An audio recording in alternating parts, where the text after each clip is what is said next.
be more than just crops and landscaping. Think of it like a small private nature reserve. It's designed by you, just for you. And bringing in nature is easier than you might think. The soundtrack to any good garden ideally should come from nature's master composers. Birds. And bringing birds in is as easy as, well, doing nothing. Easing up on our maintenance will allow birds to distribute the plants that they need to grow on their own. But if you're a little averse to having a wild corner or a wild patch in your yard, there are some things that you can plant to help give birds a little boost. Some popular natives that benefit birds would be beautyberry, pokeweed, elderberry. Some really fast-growing annuals that could really pump up your population would be sunflowers. Obviously, trees are important to making a yard suitable for birds, but while there's plenty of trees in Acadiana, it's what underneath the trees that we may be neglecting. We don't provide a lot of the underbrush, which is important, especially when you have maybe like small birds that are learning how to fly.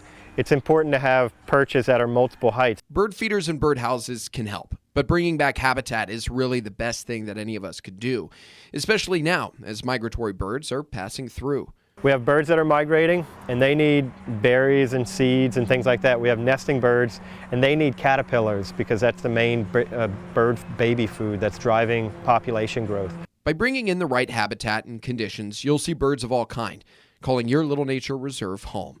In Lafayette, I'm Daniel Phillips, KTC TV3.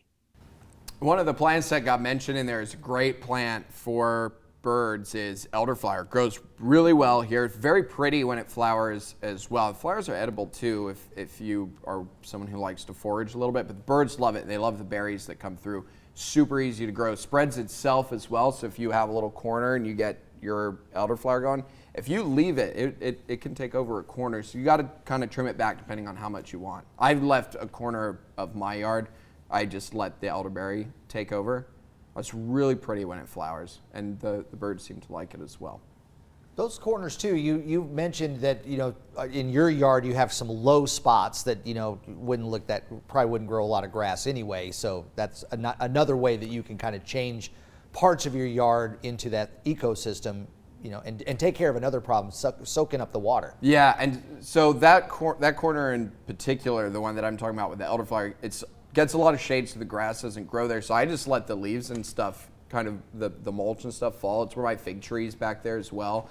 So birds have the figs, they've got the elderflower as well. I get a lot of birds back in that area. Cardinal lives back there, which is always really pretty. And it's less maintenance too. There's less I have to cut, there's less I have to worry about, and just good diverse little corner of life there in the garden.